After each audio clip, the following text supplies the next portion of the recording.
नमस्कार जय Jagannath welcome to our new vlog. आशा करछे आपण माने समस्ते बहुत सारा खुशी और भलरे थे। मु भी आपण मानक आशीर्वाद बहुत सारा खुशी और भलरे अच्छी मध्य।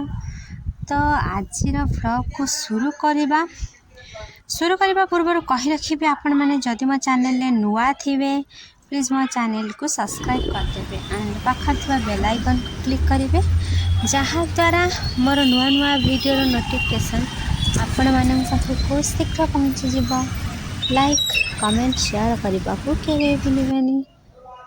तो आज सकाळु सकाळु नित्यकर्म सारी आम बाहर गोटे विशेष कम कौटिक जाऊँ कौन करूँ तो मुझे सहित पर शेयर करी। तो एबे राम रो बाबा आउ मु जाऊँ राम घरे अच्छी आमे एपटे खाई नौछु बरा आउ तरकारी कहीं सकाळ सकाळु आसीथिलु। तो मुझे भी आसे ये बरा आउ सांबर कि इडली सांबर खाइले बहुत बहुत भल लगे। तो खाइलु तापर पुणी खाई सारिके बाहरलु।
ये आसीलु माछ नबाकू आम जो कम पाई आसीलु से कम अलरेडी सरीगला। तो माछ नहीं कि घर को फेरबू एबे चिंगुड़ी आ रोही माछ नहीं कि घर को आसिलु।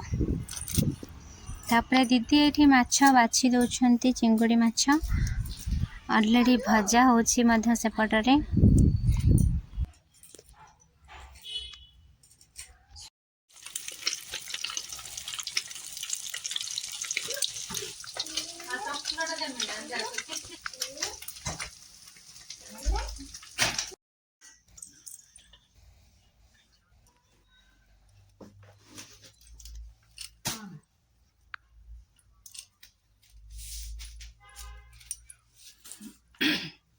ना ना दरकार नहीं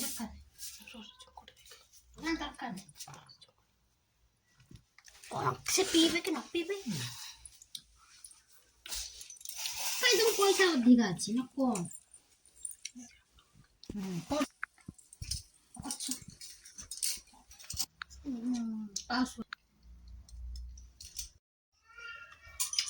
ट्रेन मैंने आसल कौन खाइलो चुंगुड़ी आउ तरकारी अंडा तरकारी ये कौन पोई आलू भजा शाग बढ़ी ये माछ भजा ये माछ छेचा ये सिंबा आलू तरकारी किए खाइब जल्दी जल्दी आसतु। हाँ मैं खाऊची भात देखा जल्दी जल्दी आस खाइब।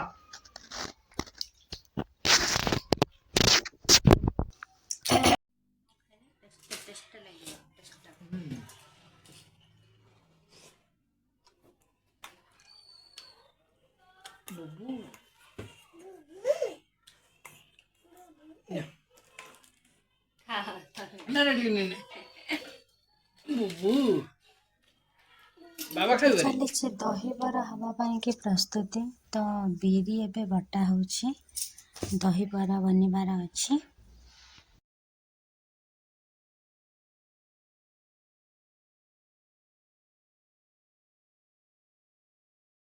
ତ ଟିକେ ଟାଇମ୍ ଅଭାବରୁ ମୁଁ ଆପଣମାନଙ୍କ ସହିତ ରେସିପି ସମ୍ପୂର୍ଣ୍ଣ ଭାବେ ସେୟାର କରିପାରିଲିନି। ତ ଯେତିକି ବି ପାରିଛି ସେତିକି ସେୟାର କରିଛି, ଭାବୁଛି ଆପଣମାନଙ୍କୁ ଭଲ ଲାଗିବ। ଖାଲି ଏମିତି ତ ବରା ଛଣା ସାରିଲା ପରେ ଟିକେ ପାଣିରେ ଭେଜା ହେଲା, ତାପରେ ଏମିତି ଛୁଙ୍କ ଦିଆହେଲା ଦହି ସହିତ, ତ କଢ଼ିପତ୍ତା ଲଙ୍କା ସୋରିଷରେ ଏମିତି। ତ ଚାଲନ୍ତୁ, ଦହିବରା ପାଇଁକି ମଟର ଆଳୁ ତରକାରୀ ମଧ୍ୟ ବନେଇବାର ଥିଲା, ତ ତାକୁ ବି ବନା ସରିଛି। ରାମର ବାବାଙ୍କୁ ଦେବା ଖାଇବାକୁ। ଆଉ କିଛି ସମୟ ପରେ ଏବେ ତରକାରୀ ବନେଇ ନେଇଛି ସେପଟରେ। ଏମିତି ଛୁଙ୍କ ଦିଆ ସାରିଲା ପରେ କିଛି ସମୟ ରଖିଦେଲେ ବହୁତ ବରା ଗୁଡ଼ିକ ଭିଜିଯିବ, ତ ଭଲ ଲାଗିବ ଖାଇବାକୁ, ନରମ ମଧ୍ୟ ହେଇଯିବ ବରା। ତ ଏପଟେ ବନେଇ ସାରିଲେଣି ଦହିବରା। ଚାଲନ୍ତୁ ଦେବା ରାମର ବାବାଙ୍କୁ।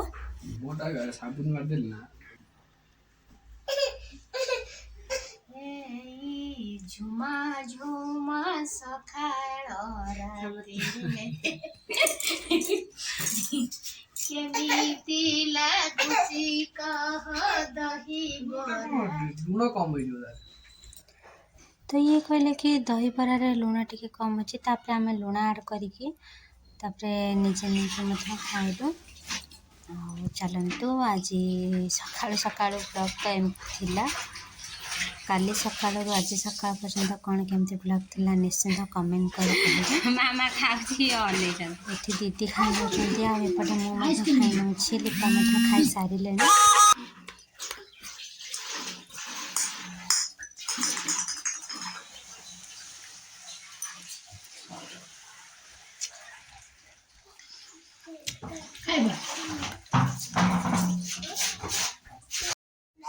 ଆପଣ କହୁଛୁ ନା ତୁ ସେ ମମ୍ମି ଦେଖୁଛି। ଆଚ୍ଛା ମମ୍ମି ଦେଖୁଛି, ତୋର ଇଚ୍ଛା ହଉନି ତୁ ଆଇଛି ଦେଖିବା ପାଇଁ? ତୁ ଜଗାକୁ ବାହା ହବୁ? ଆଉ କାହାକୁ ବାହା ହବୁ? ତୁ ଗାଁରେ ଗଲେ କ'ଣ ହେଇଯାଉଛୁ? ଗାଁରେ କ'ଣ ହେଇଯାଉଛୁ କହନା? ପୁନାରେ ହେଇଯାଉଛି ଗୋରା, ଗାଁରେ ହେଇଯାଉଛି କଳା, ମାମୁଁ ଘରେ ହେଇଯାଉଛି ମୋଟା। ତରକାରୀ ନା